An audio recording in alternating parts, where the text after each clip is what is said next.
ମୁଁ ସେଟା ଯୋଉ ଦଳର ପଦାଧିକାରୀ ଅଛନ୍ତି ତାଙ୍କୁ ପଚାରି ଆପଣ ତ ଦଳର ବରିଷ୍ଠ ନେତା। ବରିଷ୍ଠର କଣ ଭାଗ୍ୟ ଅଛି। ମୁଁ ମୋ ନିର୍ବାଚନ ମଣ୍ଡଳୀ ମୋ ଜିଲ୍ଲାରେ ଯୁବମାନଙ୍କୁ ଆକୃଷ୍ଟ କରିବା ପାଇଁ କଣ କଣ କାର୍ଯ୍ୟକ୍ରମ ନେବା କଥା ନିଆଯାଉଛି।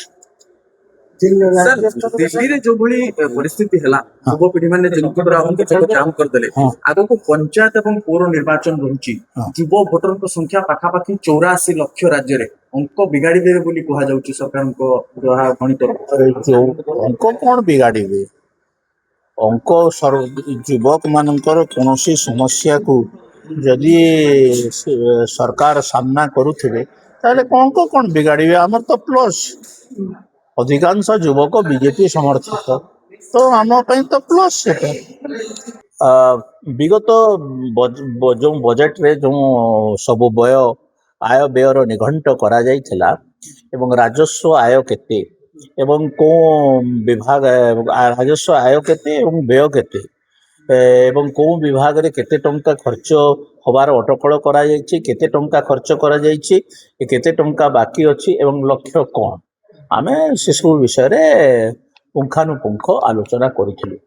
ରାଜସ୍ୱ ଯେଉଁ ଲକ୍ଷ୍ୟ କରାଯାଇଥିଲା ସେ ଲକ୍ଷ୍ୟକୁ ଆଜି ଯେଉଁ ଏଇଟା ଅଗଷ୍ଟ ମାସ ସୁଦ୍ଧା କ'ଣ ଲକ୍ଷ୍ୟ ଥିଲା ସେ ଲକ୍ଷ୍ୟ ପୂରଣ ହେଲାନି ନା ନାଇଁ, ଲକ୍ଷ୍ୟ ପୂରଣ ହବ କି ଏସବୁ ବିଷୟରେ ଆମେ ଆଲୋଚନା କରିଥିଲୁ। ଆଉ ତା ଭିତରୁ ବହୁତ ଫଳପ୍ରଦ ଆଲୋଚନା ଆଜି ପଞ୍ଚାୟତ ବିଭାଗ ଏବଂ ଖେଳ ବିଭାଗ ଏସବୁ ବିଷୟରେ ଆଲୋଚନା ହେଇଛି ଏବଂ ସେମାନେ ୟା ଉପରେ ଗୁରୁତ୍ୱ ଦେବେ ବୋଲି କହିଛି।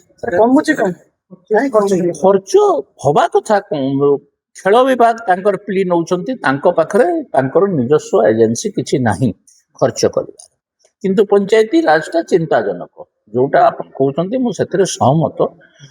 ସେମାନେ ଯେଉଁ ବିଶେଷ କରି ଯେଉଁ ମେଗା ଡ୍ରିଙ୍କିଂ ୱାଟର ପ୍ରୋଜେକ୍ଟ ଇଏ ସବୁ ପଇସା ଗୁଡାକ ଯେଉଁ ଖର୍ଚ୍ଚ ହେଇନାହିଁ କି ଖର୍ଚ୍ଚ ହେଇକରି ଲୋକ ପଳେଇ ଯାଇଛନ୍ତି ସେ ବିଷୟରେ ଗଭୀର ଉଦ୍ବେଗ ପ୍ରକାଶ ପାଇଥିଲା ଏବଂ ତାକୁ ସମାଧାନ ପାଇଁ ରାସ୍ତା କ'ଣ କିପରି ହେଇପାରିବ ସେ ବିଷୟରେ ପୁଙ୍ଖାନୁପୁଙ୍ଖ ଆଲୋଚନା ହେଇଛି।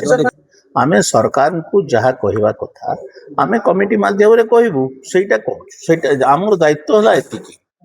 ଏବଂ ସରକାରଙ୍କର ଆଗାମୀ ବଜେଟରେ ଲକ୍ଷ୍ୟ କ'ଣ ସେମାନେ ତ ଆଜି କହିପାରିବେନି, କିନ୍ତୁ କୋଉ ଉପରେ ଗୁରୁତ୍ୱ ଦିଆଯିବ। ତ ଆମେ କହିଥିଲୁ ଶିକ୍ଷା ଏବଂ ଆଉ ସ୍ପୋର୍ଟସ ଏଇ ଦୁଇଟା ଉପରେ ଗୁରୁତ୍ୱ ଦିଆଯାଉ, ତାପରେ ଜଳସେଚନ ଅନେକ ଜିନିଷ ଅଛି, କିନ୍ତୁ ପ୍ରାଥମିକ ଶିକ୍ଷା ଅପ୍ ଟୁ ହାଇସ୍କୁଲ ଲେଭେଲ ୟାକୁ ଗୁରୁତ୍ୱ ଦିଆଯିବା ପାଇଁ ଅନୁରୋଧ କରାଯାଇଛି।